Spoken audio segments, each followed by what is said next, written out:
Good morning friends. இது friends sports academy daily கண்டபஸ்ட்டில் இன்றைக்கி என்ன பார்க்க போகிறோம்னு பார்த்தீங்கன்னா டிசம்பர் 21, 2024 சனிக்கிழமை இன்றைக்கி கண்டபஸ் தான் பார்க்க போகிறோம். இதுக்கு முன்னாடி பார்த்தீங்கன்னா நம்ம டெய்லி கண்டபஸ் அப்லோட் பண்ணியிருக்கோம். பார்க்காதவங்க பார்த்து நோட்ஸ் எடுத்து வச்சுக்கோங்க. அது மட்டும் இல்லாமல் நம்ம சேனலை சப்ஸ்கிரைப் பண்ணுங்கள், சப்போர்ட் பண்ணுங்கள், முடிஞ்சவங்க ஃப்ரெண்ட்ஸ்லாம் ஷேர் பண்ணுங்கள். நம்மளோட ஃப்ரெண்ட்ஸ் ஸ்போர்ட்ஸ் அகாடமி டெலிகிராம் சேனலையும் வாட்ஸ்அப் சேனலையும் ஜாயின் பண்ணிக்கோங்க. இம்பார்ட்டன்ட் அப்டேட்ஸ்லாம் உங்களுக்கு அது உடனே கிடைக்கும். சரிங்களா? கரண்ட் அஃபேர்ஸ் பார்க்க முடியும் பார்த்தீங்கன்னா 2025 தமிழ்நாடு காவல்துறையில் பார்த்தீங்கன்னா 10,000க்கும் மேற்பட்ட காலி பணிகள் பார்த்தீங்கன்னா நிரப்பிருக்காங்க. இதுக்காக நம்ம அகாடமி சார்பாக இந்தியன் லத்தி அப்படின்னு சொல்லிட்டு 2 டெஸ்ட் பேஜ் பார்த்தீங்கன்னா லான்ச் பண்ணியிருக்கோம். இதில் இந்தியன் டெஸ்ட் பேஜ் பார்த்தீங்கன்னா மொத்தம் உங்களுக்கு 60க்கும் மேற்பட்ட தேர்வுகளும் 6,000க்கும் மேற்பட்ட வினாக்களும் கிடைக்கும். இதற்கான அட்மிஷன் பார்த்தீங்கன்னா ஸ்டார்ட் பண்ணிட்டோம். முதல் தேர்வு என்னைக்கு நடக்குது அப்படின்னு பார்த்தீங்கன்னா ஜனவரி 3ஆம் தேதியிலேருந்து பார்த்தீங்கன்னா இந்த டெஸ்ட் பேஜோட டெஸ்ட் பார்த்தீங்கன்னா ஸ்டார்ட் ஆகுது. அதேமாதிரி லத்தி டெஸ்ட் பேஜில் பார்த்தீங்கன்னா உங்களுக்கு 45க்கும் மேற்பட்ட தேர்வுகளும் 4,500க்கும் மேற்பட்ட வினாக்களும் கிடைக்கும். இதற்கான முதல் தேர்வு பார்த்தீங்கன்னா ஜனவரி 14ஆம் தேதியிலேருந்து ஸ்டார்ட் ஆகுது. ஓகேங்களா? இந்த 2 டெஸ்ட் பேஜோட லிங்க் பார்த்தீங்கன்னா டிஸ்கிரிப்ஷனில் கொடுக்குறேன், வியூ பண்ணி பாருங்கள். உங்களுக்கு ஏதாவது டவுட் இருந்துச்சு அப்படின்னா ஸ்க்ரீனில் தர இந்த நம்பருக்கு பார்த்தீங்கன்னா கால் பண்ணி நீங்கள் உங்கள் டவுட்டுகளை பார்த்தீங்கன்னா கிளாரிஃபை பண்ணிக்க முடியும். அது மட்டும் இல்லாமல் 2 டெஸ்ட் பேஜிலும் நீங்கள் கட்டண சலுகை பெறணும் அப்படின்னு விரும்புனீங்க அப்படின்னா ஸ்க்ரீனில் தர இந்த நம்பருக்கு கால் பண்ணி கட்டண சலுகை வேணும் அப்படின்னு சொல்லுங்கள். மற்ற டீட்டெயில் அவங்களே சொல்லுவாங்க. ஓகேங்களா? இந்த கட்டண சலுகை பார்த்தீங்கன்னா நீங்கள் பெறுவதற்கு 100 மதிப்பெண்கள் கொண்ட ஒரு தேர்வு எழுதணும். இந்த தேர்வில் நீங்கள் பெறக்கூடிய மதிப்பெண் அடிப்படையில் உங்களுக்கான கட்டண சலுகையானது பார்த்தீங்கன்னா கட்டாயம் வழங்கப்படும். சரிங்களா? வாங்க ஃப்ரெண்ட்ஸ், கரண்ட் அஃபேர்ஸ் பார்த்துடலாம். ஃபஸ்ட்டு அதாவது பார்த்தீங்கன்னா ஒரே நாடு ஒரே தேர்தல் மசோதா பார்த்தீங்கன்னா மத்திய அமைச்சரான அர்ஜுன் ராம் மேக்வால் பார்த்தீங்கன்னா அந்த அவையில் பார்த்தீங்கன்னா இந்த தீர்மானத்தை பார்த்தீங்கன்னா அவர் தான் கொண்டு வந்தார். இது பார்த்தீங்கன்னா குரல் வாக்கெடுப்பு மூலம் பார்த்தீங்கன்னா நிறைவேற்றப்பட்டுச்சு. ஓகேங்களா? இந்த இந்த இந்த மசோதா பார்த்திங்கன்னா நாடாளுமன்ற கூட்டுக்குழுவுக்கு அனுப்பப்பட்டு அதுக்கப்புறம் பார்த்திங்கன்னா விவாதம் கொண்டு வந்து அதுக்கப்புறம் தான் பார்த்திங்கன்னா குடியரசுத் தலைவர் கையெழுத்தாகும் போது அது சட்டமாக மாறும். இந்த நாடாளுமன்ற கூட்டுக்குழுவுக்கு தலைவராக பார்த்திங்கன்னா பிபி சௌத்ரி பார்த்திங்கன்னா நியமிச்சிருக்காங்க. ஒரே நாடு ஒரே தேர்தல் நடைமுறையை அமல்படுத்துவதற்கான 2 மசோதாக்களையும் ஆய்வு செய்வதற்காக நாடாளுமன்ற கூட்டுக்குழுவோட தலைவர் யார் அப்படின்னா பிபி சௌத்ரி. ஓகேங்களா? இவர் பார்த்தீங்கன்னா ஒரு மூத்த வழக்கறிஞர். ராஜஸ்தான் மாநிலம் பாலி மக்களவை தொகுதியில் ஜெயிச்சு வந்திருக்காரு. பிரதமர் மோடியினுடைய முதலாவது அரசின் வர்த்தகத்துறை இணையமைச்சராகவும் இவர் இருந்திருக்கிறார். ஓகேங்களா? அடுத்து கூட்டுக்குழுவோட உறுப்பினர் எண்ணிக்கை பார்த்தீங்கன்னா நேற்று நியூஸில் பார்த்தா 31 பேர்னு சொல்லிட்டு அந்த எண்ணிக்கை பார்த்தீங்கன்னா 39 பார்த்தீங்கன்னா அதிகரிச்சிருக்காங்க. அது மட்டும் இல்லாமல் மக்களவை மற்றும் மாநில சட்டப்பேரவைகளின் பதவி காலத்தை ஒரே நேரத்தில் நிறைவு செய்வது தொடர்பாக அரசியலமைப்பு சட்டப்பிரிவு பார்த்தீங்கன்னா 82A புதியதாக துணைப்பிரிவு 2 சேர்க்க வேண்டும். ப்ளஸ் பார்த்தீங்கன்னா மக்களவை சட்டப்பேரவைகளை கலைப்பது தொடர்பான சட்டப்பிரிவு 83(2) பார்த்தீங்கன்னா புதியதாக துணைப்பிரிவு 3,4 சேர்க்கணும். ஓகேங்களா? ஒரே நேரத்தில் இரு தேர்தலும் நடத்துவது தொடர்பாக சட்டப்பிரிவு 327 திருத்தம் செய்யணும். இது நம்ம டெய்லியும் பார்த்துட்ருக்கோம். ஆர்டிக்கலை மறந்துடாதீங்க. டெய்லி நியூஸ் பேப்பரில் வருதுன்னா ஆர்டிக்கல் கேட்டுருவானுங்க. ஓகேங்களா? அடுத்து புதிய பாரத எழுத்தறிவு திட்டம் கல்லூரிகளுக்கு UGC அறிவுறுத்தல் பண்ணியிருக்காங்க. இந்த புதிய பாரத எழுத்தறிவு திட்டம்னா என்னென்னு பார்த்தீங்கன்னா நாடு முழுவதும் கல்வி கற்காத 15 வயசுக்கு மேற்பட்டோருக்கு பார்த்தீங்கன்னா தன்னார்வலர்களை கொண்டு பார்த்தீங்கன்னா அடிப்படை எழுத்தறிவு பயிற்சிகளை அழைக்கிறது தான் பார்த்தீங்கன்னா மத்திய அரசோட துவக்கம். இந்த புதிய பாரத எழுத்தறிவு திட்டம் 2022 பார்த்தீங்கன்னா அறிமுகப்படுத்திச்சு. தேசிய கல்விக் கொள்கை 2020 அடிப்படையில் பார்த்தீங்கன்னா இது நடைமுறைப்படுத்தப்பட்டிருக்கு. ஓகேங்களா? இந்த திட்டத்தின் கீழ் 2027ஆம் ஆண்டுக்குள் பார்த்தீங்கன்னா 5 கோடி பேருக்கு பார்த்தீங்கன்னா கல்வி கற்பிக்க பார்த்தீங்கன்னா இலக்கு நிர்ணயம் பண்ணியிருக்காங்க.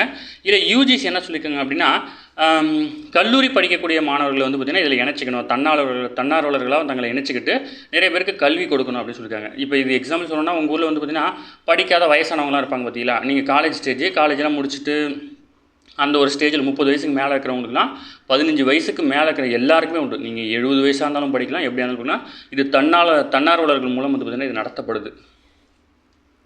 அடுத்து சிறப்பு இடஒதுக்கீடு சிறப்பு தரவரிசையில் பார்த்தீங்கன்னா சென்னை IITயில் பார்த்தீங்கன்னா ஓராண்டு செயல்பாடுகள் வெளியிட்டிருக்காங்க. அந்த வகையில் பார்த்தீங்கன்னா இந்திய கல்வி வரலாற்றில் முன்னெப்போதும் இல்லாத வகையில் பார்த்தீங்கன்னா தரவரிசையில் ஒட்டுமொத்த பிரிவில் பார்த்தீங்கன்னா சென்னை IIT பார்த்தீங்கன்னா தொடர்ந்து 6வது ஆண்டாக பார்த்தீங்கன்னா முதலிடத்தில் இருந்துட்டு வருது. ஓகேங்களா? 2016 தரவரிசை தொடங்கப்பட்ட காலம் முதல் இதுவரை தொடர்ச்சியாக 9 ஆண்டாக பொறியியல் பிரிவில் பார்த்தீங்கன்னா இந்த முதலிடத்தை பார்த்தீங்கன்னா இந்த சென்னை IIT பார்த்தீங்கன்னா தக்க வச்சிருக்கு. அது மட்டும் இல்லாமல் QS உலக பல்கலைக்கழக தரவரிசைப்பட்டில் பார்த்தீங்கன்னா கடந்த ஆண்டு 255வது இடத்துல இருந்த சென்னை IIT தற்போது 227வது இடத்துக்கு பார்த்தீங்கன்னா முன்னேறி இருக்குது. ஓகேங்களா? சென்னை IIT தான் பார்த்தீங்கன்னா நாட்டில் இருக்கிற எந்த IITயும் விடவுமே பார்த்தீங்கன்னா விளையாட்டு வீரர்களுக்கான சேர்க்கையில் பார்த்தீங்கன்னா இடஒதுக்கீடு வழங்கின முதல் IIT பார்த்தீங்கன்னா இதுதான். அதுக்கப்புறம் பார்த்தீங்கன்னா இந்த சென்னை IITயோட புதியதாக ஒரு முன்னெடுப்பு எடுத்திருக்காங்க. இதில் பார்த்தீங்கன்னா 100 புத்தொழில் நிறுவனங்களுக்கு தொழில் ஊக்குவிப்பு அளிக்கும் ஸ்டார்ட் அப் சதம் அப்படின்ற ஒரு சவாலை பார்த்தீங்கன்னா ஏற்றிருக்காங்க. ஓகேங்களா?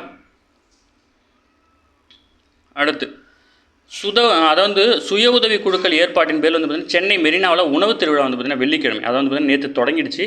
துணை முதல்வர் அவர்கள் தான் தொடங்கி வச்சார். இதில் வந்து பார்த்தீங்கன்னா 2 கோடி ரூபாய் வந்து பார்த்தீங்கன்னா வருவாய் ஈட்ட முடியும் அப்படின்னு எதிர்பார்க்குறாங்க. ஓகேங்களா. அடுத்து முதல்வர் மருந்தகங்கள் அமைக்க வந்து பார்த்திங்கன்னா 850 விண்ணப்பங்கள் வந்து சமர்ப்பிக்கப்பட்டிருக்கு. தமிழகத்தில் வந்து பார்த்திங்கன்னா மூலப்பெயர் அதாவது ஜெனரிக் கொண்ட மருந்துகளை விற்பனை செய்வதற்கு வந்து பார்த்திங்கன்னா முதல்வர் மருந்தகங்கள் தொடங்குவதற்காக வந்து பார்த்திங்கன்னா விண்ணப்பங்கள் வந்து வரப்பெற்று 1000 தொடங்கப்படும் அப்படின்னு சொல்லிட்டு வந்து பார்த்திங்கன்னா முதல்வர் தெரிவிச்சிருந்தார். கடந்த ஆண்டு ஆகஸ்ட் 15ஆம் தேதி சுதந்திர தின விழாவில் வந்து பார்த்திங்கன்னா இதை சொல்லியிருந்தார். அதன் அடிப்படையில் வந்து பார்த்திங்கன்னா 850 விண்ணப்பங்கள் வந்து பார்த்திங்கன்னா சமர்ப்பிக்கப்பட்டிருக்கு. ஓகேங்களா. இந்நிலையில் தமிழ்நாடு முழுவதும் முதல்வர் மருந்தகங்கள் அமைக்க விருப்பமுள்ள மருந்தியல் பட்டதாரிகள் வந்து பார்த்திங்கன்னா கூட்டுறவுத்துறை மூலம் வந்து பார்த்திங்கன்னா இந்த இணையதளத்தில் வந்து பார்த்திங்கன்னா விண்ணப்பிக்கலாம். ஓகேங்களா. அடுத்து இந்தியாவில் வந்து இந்தியன் ஃபைன் ஆர்ட்ஸ் சொசைட்டியில் 92வது தென்னிந்திய இசை மாநாடு வந்து பார்த்திங்கன்னா சென்னையில் நடந்திருக்கு. ஓகேங்களா. அது மட்டும் தெரிஞ்சுக்கோங்க, இதுக்கு விருதுலாம் கேட்க மாட்டாங்க. அடுத்து முக்கியமானது தடயவியல் செவிலியர்கள் தேவை அதிகரிச்சிருக்காது வந்து பார்த்திங்கன்னா காவல்துறை உதவி இயக்குனர் வந்து தெரிவிச்சிருக்காரு. பெண்கள் குழந்தைகளுக்கு எதிரான குற்றம் வன்முறை வழக்கு நடவடிக்கைகளில் தடயவியல் செவிலியர்களுடைய தேவை வந்து அதிகரிச்சிருக்கதா வந்து சொல்லியிருக்காங்க. இனிமேல் வந்து பார்த்திங்கன்னா ஏதாவது நோட்டிஃபிகேஷன் விட்டாங்கன்னா அதில் போலீஸ் டிபார்ட்மெண்ட்டுக்குன்னு வந்து பார்த்திங்கன்னா செவிலியர்கள் எடுக்க வாய்ப்பு இருக்குது. அடுத்து இது நம்ம டெய்லியும் பார்க்குறது தான். குரூப் 2 குரூப் 2 முதன்மை தேர்வு வந்து பார்த்திங்கன்னா தேதியெலாம் வந்து பார்த்திங்கன்னா மாற்றம் அமைச்சிருக்காங்க. சிலபஸ் எல்லாத்தையுமே மாற்றிருக்காங்க. ஓகேங்களா.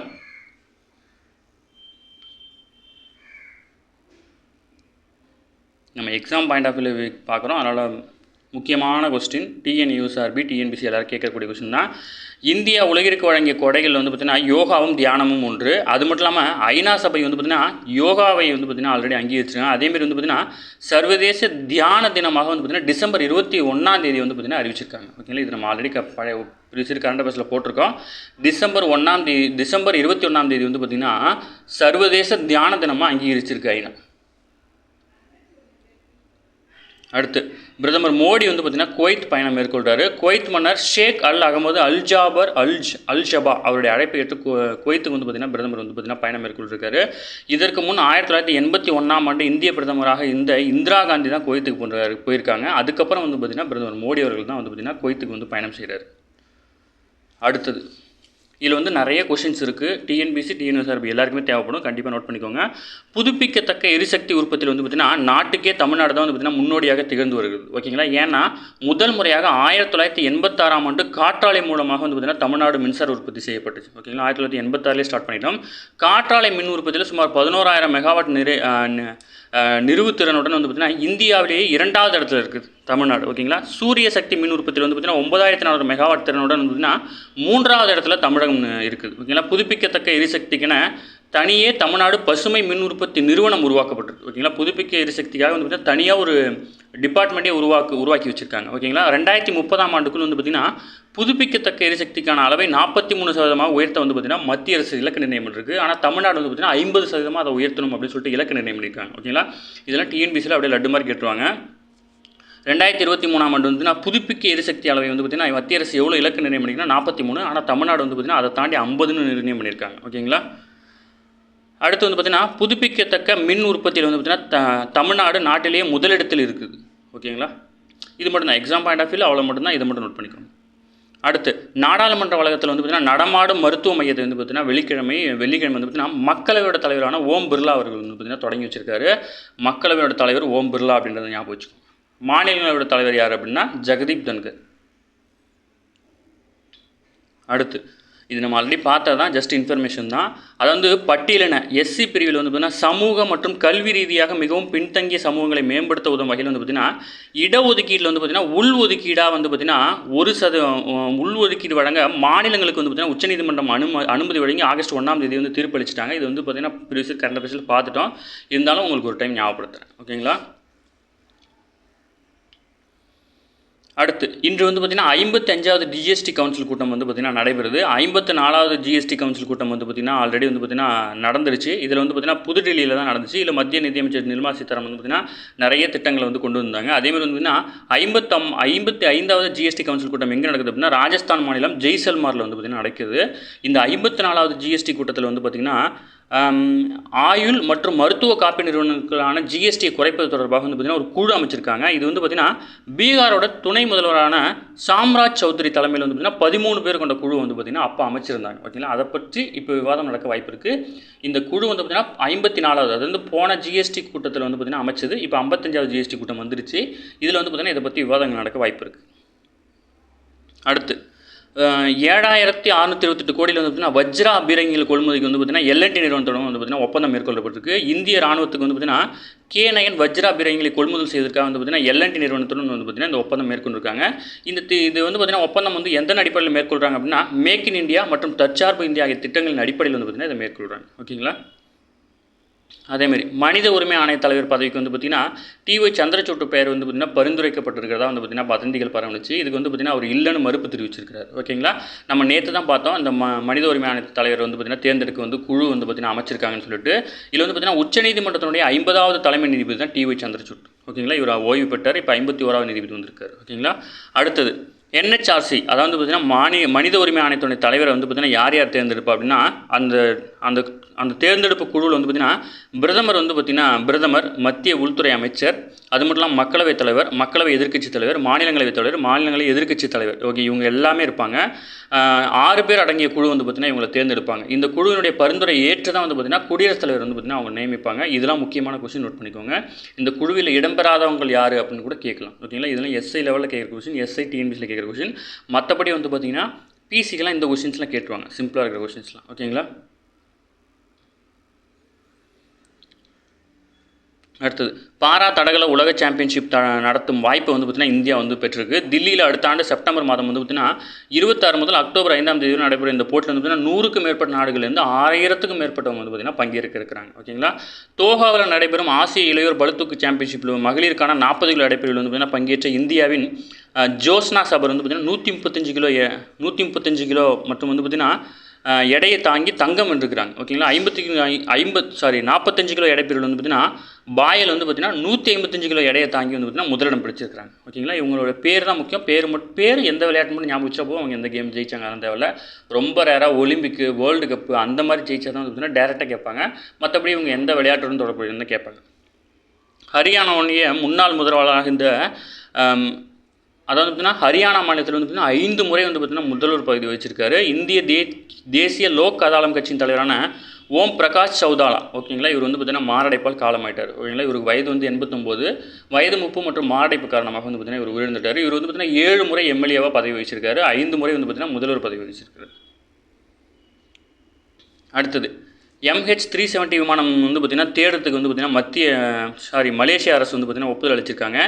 இந்திய பெருங்கடல் பகுதியில் கடந்த 2014ஆம் ஆண்டு மார்ச் மாதம் 8ஆம் தேதி வந்து பார்த்திங்கன்னா 239 பயணிகளுடன் கோலாலம்பூரில் வந்து பார்த்திங்கன்னா சீனாவின் பெய்ஜிங் தலைநகருக்கு வந்து பார்த்திங்கன்னா இந்த விமானம் பயணம் செய்யும்போது திடீர்னு வந்து பார்த்திங்கன்னா காணா போயிடுச்சு. அதை வந்து அப்போலேருந்து தேட ஆரம்பிச்சிட்டாங்க. இந்த விமானம் வந்து தேடுதல் பணி வந்து பார்த்திங்கன்னா 2018ஆம் ஆண்டு வந்து பார்த்திங்கன்னா இன்ஃபினிட்டி ஓஷன் இன்ஃபினிட்டி அப்படின்ற நிறுவனம் தான் வந்து பார்த்திங்கன்னா இதற்கான ஒப்பந்தத்தை எடுத்து தேடிட்டு இருந்தாங்க.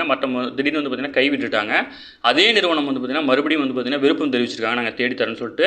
MH70 விமானம் தொடர்பான நிபுணர்கள் வந்து அண்மையில் அறிக்கை வந்து பார்த்திங்கன்னா கொடுத்துருக்காங்க. அதன் அடிப்படையில் வந்து பார்த்திங்கன்னா இதை மீண்டும் தேடித்தர அமெரிக்காவின் ஓஷன் இன்ஃபினிட்டி நிறுவனம் வந்து பார்த்திங்கன்னா முன் வந்திருக்காங்க.